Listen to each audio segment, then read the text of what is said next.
It's 9:19. We are back out of executive session. Next was Myron Munyon. Is he here? No. Do we have anything from him or on general liability? Okay, we'll skip over that. Susie's here for group insurance. Yes, hello. So we are in the first quarter, or getting through the first quarter, I should say, of 2023. The group right now is running at 82%, which is really good.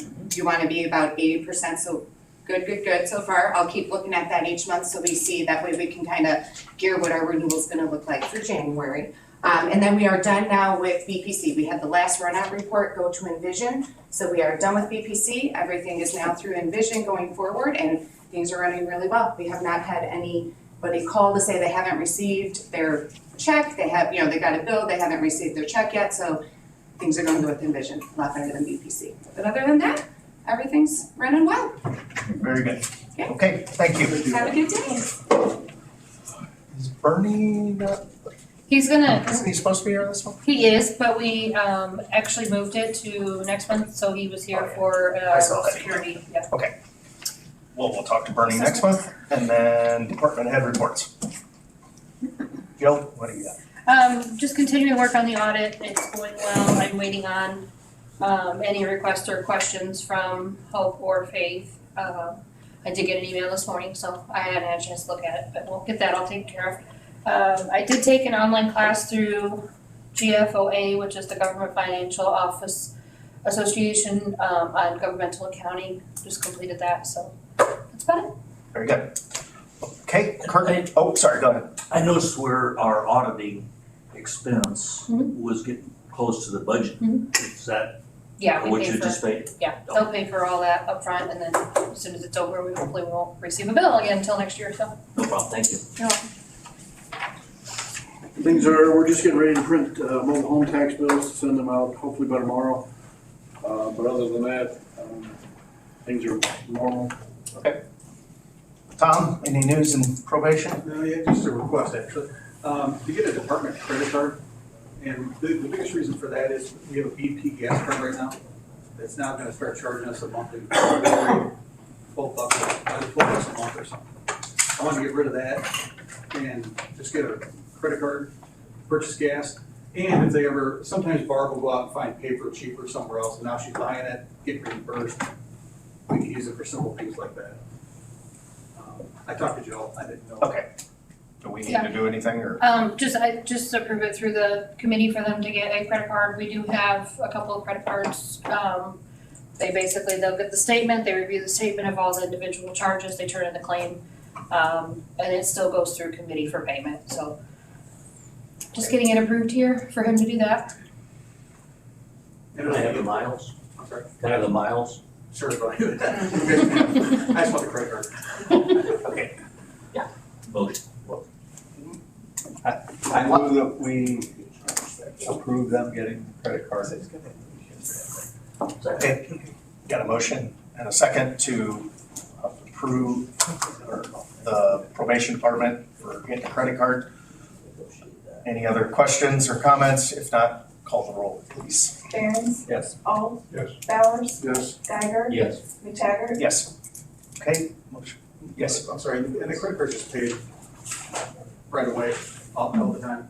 Because I know we had issues with BP too about, there was a lag there as soon as we get a late charge, remember, it wasn't, your guys' Do we need to approve them on the quick pay or? Well, The credit cards is always, any sort of credit cards is already on our pay now listing, so it'll just be added to that once you. plus most credit cards, you can determine your date when you want the bill to arrive, so if you time it, so it's easy on you. Because BP is Okay, difficult about the way they. Very good. Turkey, huh? Bree, you got anything? Just that what I reported last month about the recorder fees increasing, there is a trailer bill on the law that was passed, and they're going to include that extra $1 that I was worried about. So the law is actually going to read that I can collect the $1, so I will collect the $1 as long as that passes. So that's really all from a financial point. Okay, and Sheriff, you gave us a sheet. Still working on the body x-ray scanner for the jail. I talked to the guy yesterday, he said that maybe 60 days out. Josh Snyder, Deputy Snyder started working investigations on the 27th. His primary duties will be with DCFS, but when he's not working with them, he'll do whatever Lieutenant Sergeant needs him to do. Working with IMH on renewing and refreshing our contract for medical services. The last time that contract was signed was 2015, I believe. So we've added a lot of things. Talked to Eric Cece about getting a nurse back into the jail from Department of Public Health. He said he should be able to do that. Still working on the grants for body cameras and ballistic vests. They'll be out of date in December, and radio communications. We did receive a small grant from Walmart, so that'll alleviate some things to help out. We purchased some equipment and chairs for the jail through that MAR grant, and we're utilizing the funds from the federal opioid settlement for facility needs. I'm also working with Barb King and the Opioid Coalition to do some outreach stuff with that money. Talked with the AG's office and another girl with DHS who kind of explained what we can and can't use or shouldn't use the grant funds for. And Jill's been very, very helpful on schooling me on what I gotta do. As of the 8th of February, we went back to the pre-COVID rules of holding people in jail. So there's category A and B offenses. So the category Bs are like your lower felonies and your misdemeanors. Those were just getting an I bond when they come in. Well, early February, we had a couple guys who got brought in with guns, drugs, and you're talking like a couple grams of meth. And they got a $5,000 I bond and walked out the back door before the deputy got his report done. So I got tired of that, went to the judge and the state's attorney, and they said, yeah, that's fine, we'll go back to the way it should be. So we're actually holding the people for the bonds. So the category B, if you get arrested for a DUI, and you get 30 days credit per day towards that bond. So if you're there 10 days, then you pay off that $300 basically through those rules, and then you get released with a court date. But during the COVID, we were just cutting them loose with the court date. So at least we're taking bonds, and that helps the circuit clerk to be able to have money for when that person pleads out for the fines and costs. We're going to get cell phones for patrols for use on duty for photographs, video, text, call, emails, and also that'll reduce the liability of the deputy using their personal phones for department business and being subject to FOIA or summons for court. One deputy is leaving us on March 24th for a job that pays an additional $10 an hour. So we're researching other options to get him replaced. Vehicles, as of a couple days ago, the 2 patrol trucks are on rail cars now. Second investigator vehicle should be shipped soon, and the Tahoe's in late July. We do have 2 vehicles down due to deer collisions. So we're looking at those deer whistles to put on the front of all the vehicles. I don't know if those work or not. Anybody have any experience? No idea. No. I heard the other day if you put a windmill in your hood, they won't come by. Do we have any restrictions on the windmills? I know the county's pretty restricted. We're working on those. So on the back is the arrest and everything. So you guys have any questions at all? Thank you. Okay, Eric, do you have anything besides the? You want to talk about it in my, I mean, Yeah, we this can. line item anyways. Okay, well, we're the next line item, so you should have that sheet that says, got a bunch of numbers on it. Maybe I'll say something real quick. So we had talked about last time in this meeting that we wanted to get together so that Watsika could have some vision of what it was or whatever, of what their contribution to joint dispatch was gonna be in their budget, because they approved their budget, next month or sometime very I soon. think they probably have to approve it by the end of this month, Okay. because they've got to do this whole same 30-day waiting period. Okay. They have a May 1st fiscal year start. So anyways, because we've had, not problems, but it creates issues because they already approved their budget and then we're looking at the joint dispatch budget in September and August and things like that, and we were just trying to align those. So just to set the, why we were talking about this was trying to alleviate having this discussion, a long discussion that was difficult. So I sent a message to Eric after our last meeting, and we actually, John and I got together with Mayor Allhands, Betty Mercier, who is their finance. Betty Mercier, who's on- chair. is their finance chair, and the police chief there. You want me to rattle off the whole list? It's fine.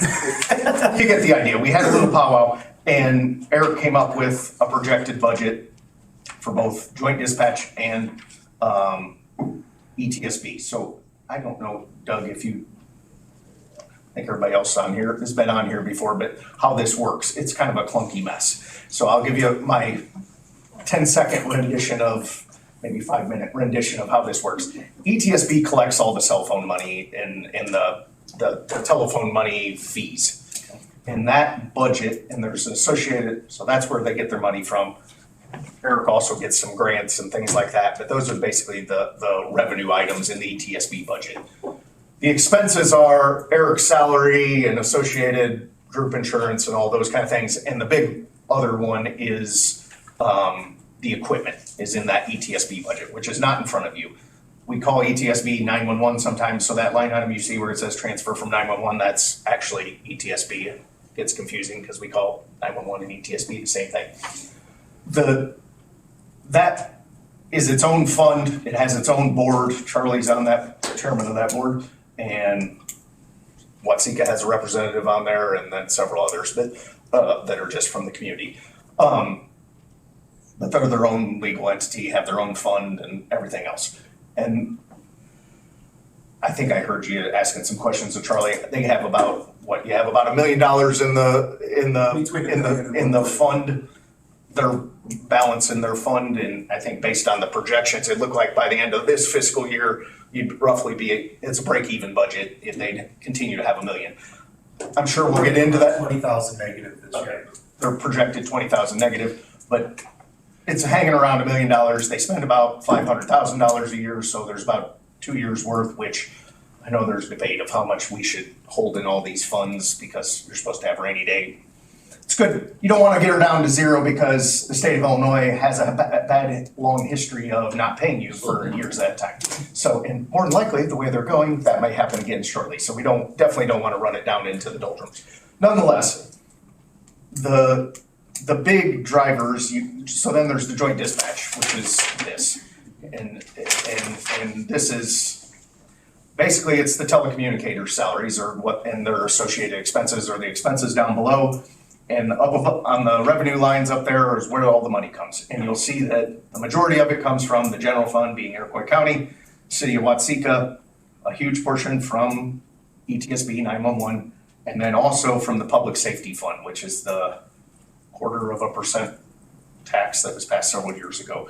We transfer money out of there to cover that. In addition to that, the township fire departments who use the joint dispatch services, the ambulances and Riverside all pay a more nominal amount. Well, Riverside pays a pretty big chunk. All the little township things are pretty nominal in amount in the scheme of this whole thing. So that's where it comes from. I'll just say my part, Eric, and then you can add in what you want. He projected out the expenses for 2020, it's 2024 now, what they would be under an assumption that, and I guess I don't know what the latest status of that is, but the joint dispatch contract is being negotiated right now, so there's some unknowns. But followed the same logic of what happened with the sheriff's department, because it's the same union, and okay, it's probably gonna end up very similar, so that's what the assumption was for this exercise. That's what's driving this 2024 number in the far right column on the expense side, and then up above, all the little the townships and local police departments and all that stuff had already been communicated by John. He deals with all that they were gonna get a 5% increase. I'm pretty sure, is that correct? Yeah. So they already know what that is. So those numbers were kind of already plugged in. So it came down to, the conversation was, okay, what does ETSB, the big four, ETSB, Watsika, public safety, and Iroquois County all contribute? There's a lot of discussion. But what Watsika, and I guess the county agreed to, was that why don't we just, that the magic number to move to cover everything was if we all proportionally contributed the same amount as what we were, all four of those major funds, and we moved it up by 5%, it made the budget balance. And in the name of everybody, Watsika thought that was reasonable, we thought it was reasonable. Okay, that was the number. So that's what was concluded. So that was what happened, and that's my take on it. I'm sure Eric has more to add. There was one other thing I was gonna say. I forgot, but anyways, so that's kind of what came about then. So that's, Eric, what am I missing? Or I may think have you a touched on different most of opinion.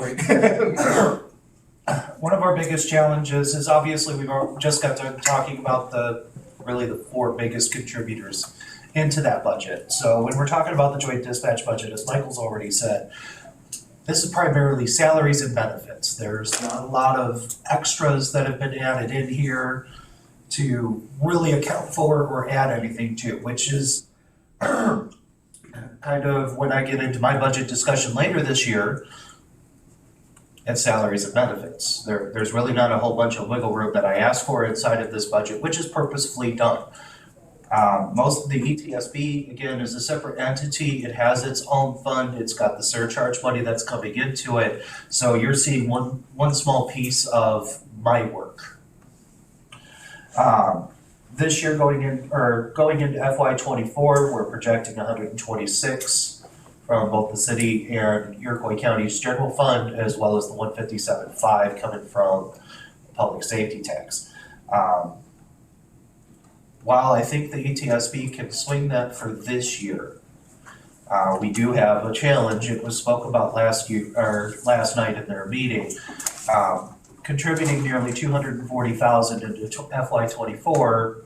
Again, I think that's a feasible option. We'll see what unfolds as we get out through later in the year. We do have some expenses in the capital improvement plan that is coming. We've already got some of those numbers together. One example of this that we were planning for FY24 is a new radio console system. Our current radio console system is about 15 years old. It's running on computers that are on the older end and older generations. The biggest challenge is the current system requires a specific type of connection and multiples of them. With our newer age computers, that's not an option anymore. There's usually only one of that connection, or in many cases, none. So we can't just simply replace a computer to replace a computer. Not only that, these machines are also running on Windows XP. Now, to put that in perspective, it's XP, the next one was Vista, Windows 7, Windows 10, and now we're on Windows 11, so it's multiple revisions back. Thankfully, it's not on a network, so there's no security risk here, but being able to find valid copies of Windows XP to put on a newer computer may not be an option. Drivers and everything else. So we're looking at replacing that console, and we're looking at about $300-ish thousand to replace that console. We receive approximately $520,000 in surcharge money. 240 plus 330 is 540,000. There is no grant money to replace this console. It has to come from our coffers. That creates a bit of a liability going into it. Now, in years past, we've had opportunities where the ETSB, this is pre-me, I believe it was 2015, 2016, where the ETSB was not solvent. It did not have additional funds, and thankfully the general fund and the city of Watsika stepped up for obvious reasons. I'm trying to avoid that in my work, and the ETSB would prefer not to bankrupt itself. So while this number may be good for FY24, we're definitely going to need to find another option to make sure that the joint dispatch remains fully funded. I would just say, I remember what I was gonna say, and it goes right along. I figured as soon as I kept talking. Right along with what you're talking about. My thing, and we talked about this last September, I went to the ETSB board meeting, and we talked about it in this little powwow thing we had a few weeks, whenever that was, 2 weeks ago.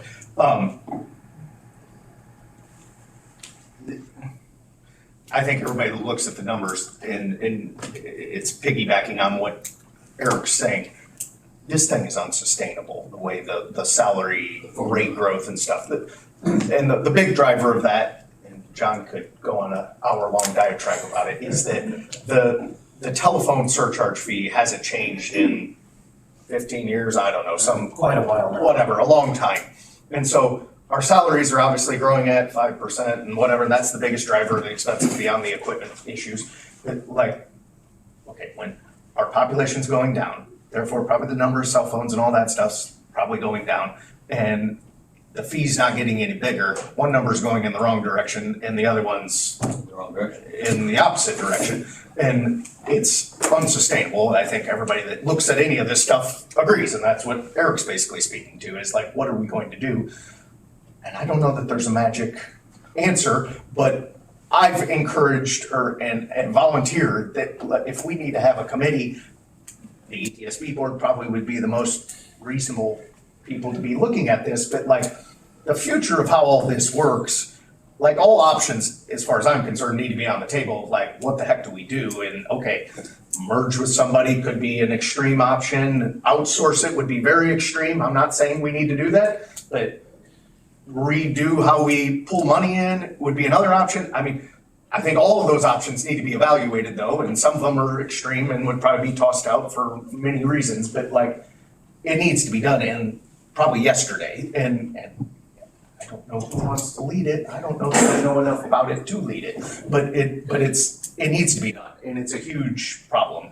Isn't there some discussion now on statewide surcharge changes? John has a lot of faith in that, and I'll just You haven't seen say my opinion. I don't think they're ever gonna do anything on that, because the places that actually have the votes and the people that matter don't care. Well- And they don't care about what Iroquois County needs. And as long as Cook County has what they need and Champaign County has what they need and go through the big ones.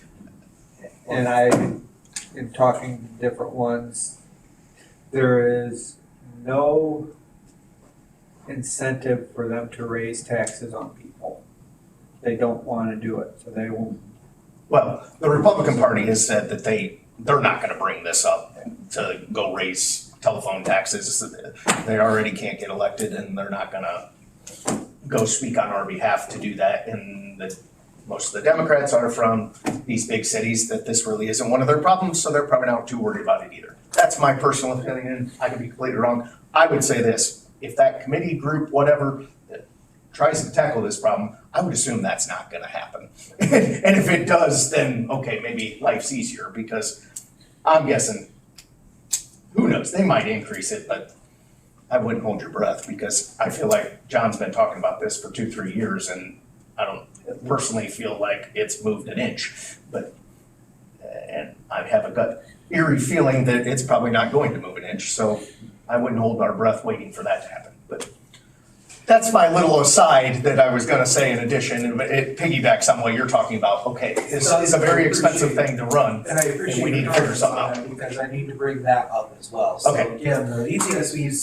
surcharge money that it gets, and from ultimately the telephone carriers goes down to the state, and then we get reimbursed. Now, some of that money goes towards grant money. For the most part, we get 2 checks. One's quite a bit larger, which is the regular surcharge money, and then we also receive a smaller check, which is for populations less than 100,000.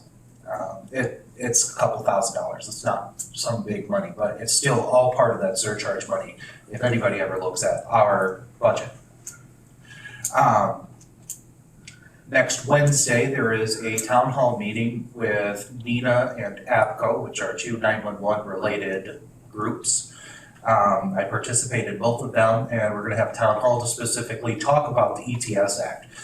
And that's what Michael was talking about. That's the act that actually sets the surcharge money. It is set to sunset at the end of this year, so they have to do something with it. One of the main topics of discussion is the surcharge money, amongst many other things that are inside of that need to be updated. Right now, it's $1.50.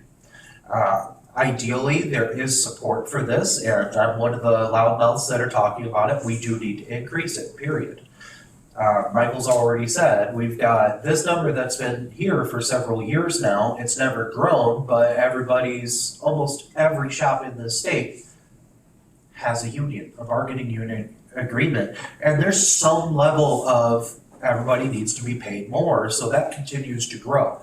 Now, there's a lot of options as to how everybody is set up. If we look at even Ford to Kankakee to Vermillion, which are our surrounding counties, they do things differently.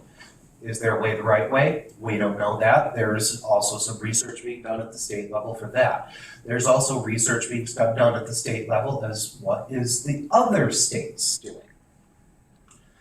So there's a lot of research that's being put into it. Again, I'm being one of the loudmouths about increasing this surcharge. Michael is absolutely correct in his statement of getting, and it's really not necessarily Republican or Democrat in this situation, but it ultimately falls out that way. Really, if we're probably going to get an increase on this surcharge, we're going to have to look at the city of Chicago. Are you guys needing a surcharge increase, yes or no? And then we're probably going to be able to ride the coattails in on getting an increase. Ideally, and my comments are high in the sky in this situation. Surcharge would handle everything. All of the telecommunicators' salaries, all of the ETSB's current expenses by salaries, equipment salaries of that. Where that's gonna go, I don't know yet. That meeting's next Wednesday next week, so if anybody wants to carpool with me out to Plainfield, give me a shout, we'll try and get you a ticket to go in there. It's slated from 11 to 3 o'clock in the afternoon, so they're planning on a pretty lengthy meeting to hash out some of these comments. I don't think it'll actually last 4 hours. Question. It's a flat fee right now? Right now, it's a straight $1.50 for everybody in the state other than the city of Chicago. The city of Chicago receives a $5 surcharge. Well, that doesn't seem fair. It is what it is right now. In higher buildings. I mean, just to do what Eric said, to put things in perspective, there's about $500,000 that the general fund, Watsika, all of us plus the little ones are contributing. So the thing would basically have to double. I mean, it'd have to be $3, and that would just be to cover today's expenses. Is there a possibility of making it a percentage so that as rates of the phones go up, then Cost of living, cost of living. basically, because the prices of the phone bills are gonna go up, and so then what's collected would go up. Whether we deal with a percentage, whether we deal with a flat rate and then find a way to increase that, whether it's using inflation index, et cetera, there's many, many different options that can be done. The end result right now is we need an increase, and how do we get it done at the state level? No matter what that increase is. And that's where our big challenge is really going to be in getting the ETS Act changed up. So I'm not saying that's not a good idea. It's got its potential just like everything else. It changes how they're talking about it, because if you take from $1.50 and make it $2, everybody can see that. If you take it from $1.50 to 3%, well, that's not a direct correlation. So they can say, well, no, we didn't necessarily raise the rate, even though it probably did. I think we're talking about semantics here. Yeah. That's vague. So Yeah. this is where we're at. The point is, we need to get something figured out, and maybe the state of Illinois will do something different, I guess, to be determined. I wouldn't hold my breath that they'll do anything worthwhile. They'll probably pass a bill on June 29th at 2 a.m., and it'll be the same bill that they had 4 years ago after they've talked about it for 3 months and had 6 4-hour meetings, and life will go on. Either way, my final comments on it is I'm going to continue to be allowed on increasing the surcharge to try and help us in all facets of this. Whether or not I'm going to be successful with the others, time will tell. I guess, what do you suggest though, Eric? I mean, I get the hope is, and I applaud you for trying to help or be part of that process that the state's doing, but given my cynicism of the state of Illinois. Really? Yeah, I guess, what do you think we should do locally? I mean, let's just pretend I'm right, and it's $1.50 come July 1. Okay, we're still in the same boat, and Lord willing, they do something different. What is the best way for us to start evaluating all these options, or think about things in a different way, how we assess these fees to the townships, or I guess, like, put all that stuff on the table. I have no idea what the best thing is, but trying to find something, if that's not, and I'm not saying what you're doing doesn't need to be continued to be done with them, and probably for the years to come, somebody from the county needs to be doing those things, or being a voice in whatever's going on, but I think we also need to be proactively assuming they're not gonna do much, but, because they haven't for 20 years, so. I think your thoughts are right, perhaps forming some type of committee in collaboration with the ETSB and the county, probably the city of Watseka and others. I mean, get all the options out there. I mean, do we need to increase surcharges on our local communities? Well, we've talked about that too, and there's a whole bunch of flack that comes with that. But the honest to God's truth is money's gotta come from somewhere, or you're not gonna have a dispatching center ever. And if you don't have a dispatch center at all, then we talk consolidation, and that's got a whole host of challenges in and of itself. Where and what that's gonna be is gonna be a huge melting pot of a discussion, and slowly eliminating and trying to figure out what do we feel is gonna be the best option, presenting it, or presenting multiple options to our communities and otherwise, and go from there. Well, and I think to the point, if the state of Illinois is really gonna do this analysis of what Indiana's doing and what, okay, the difference between what Vermillion County's doing versus Ford versus us versus Kankakee, and throw out that there's these different models.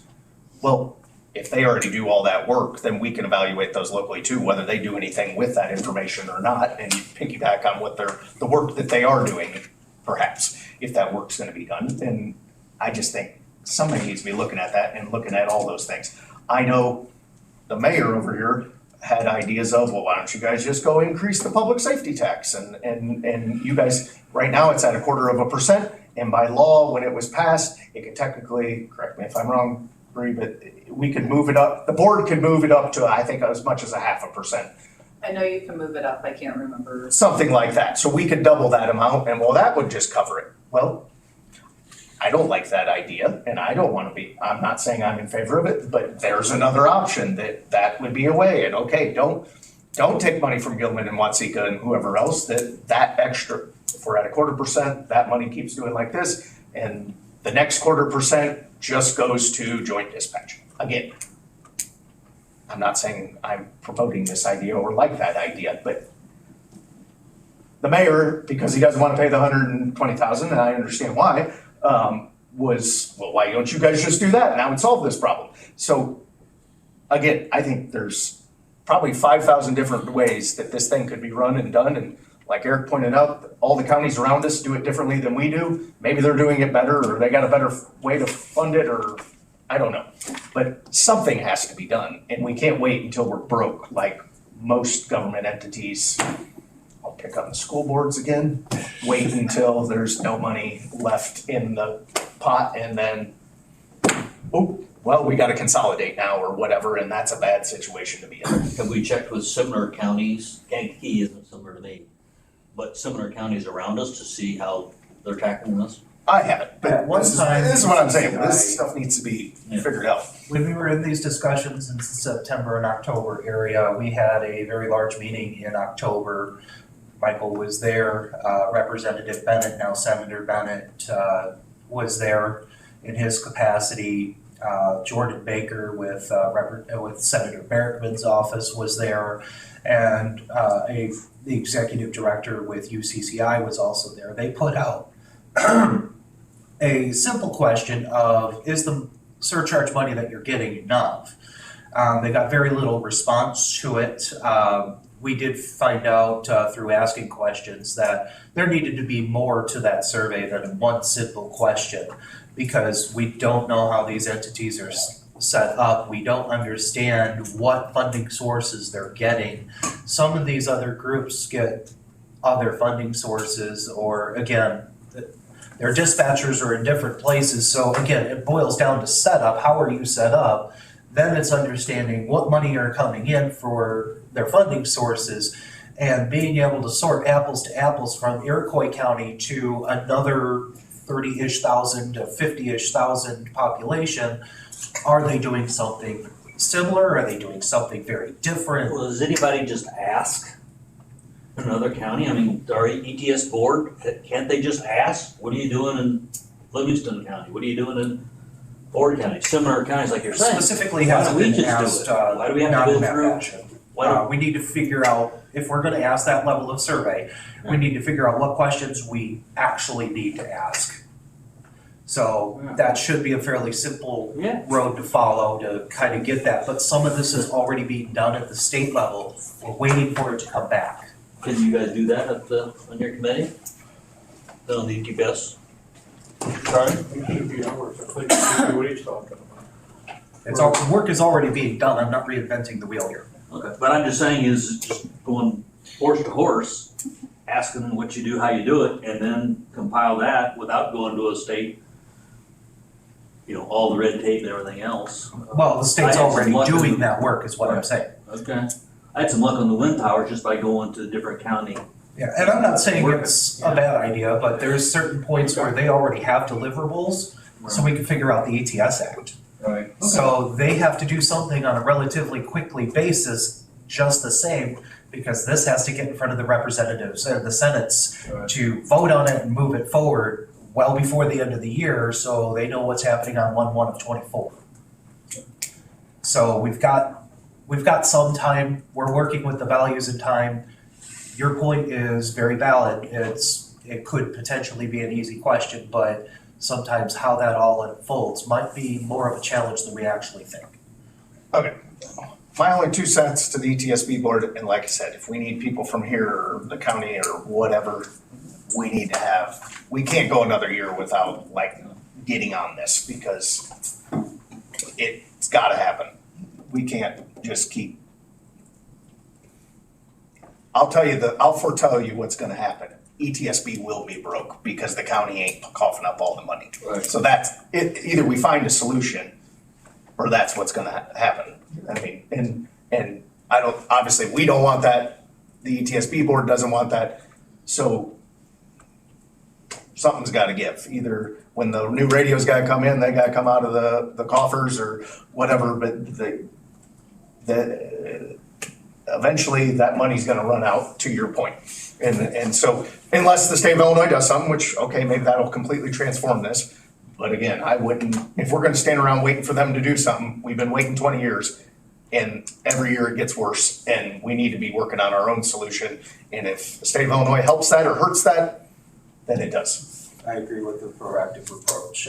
One other challenge that we need to be faced with, and as Michael already said, if the ETSB goes broke, it's not the ETSB that just goes broke, because if we have equipment needs or to make the 911 center function, it's then going to fall to the shoulders of Iroquois County to fund what needs to be funded. So we have a symbiotic relationship that we need to make sure we pay attention to. Right, which is why we need a symbiotic solution sooner rather than later. Okay. We will move to claims. I think that's, yeah, Need okay. a motion? Motion to approve claims if we I'll do it. have motion. Second by Mr. Behrens. Any questions? If not, we'll call the roll. Barron's. Yes. Alt. Yes. Bowers. Yes. Geiger. Yes. McTaggart. Yes, okay. Motion carries, claims are approved. Do we have any old business or new business? If not, we'll have a motion to adjourn. Seconded, Mr. Bowers, all in favor? Aye. Okay, meeting is adjourned.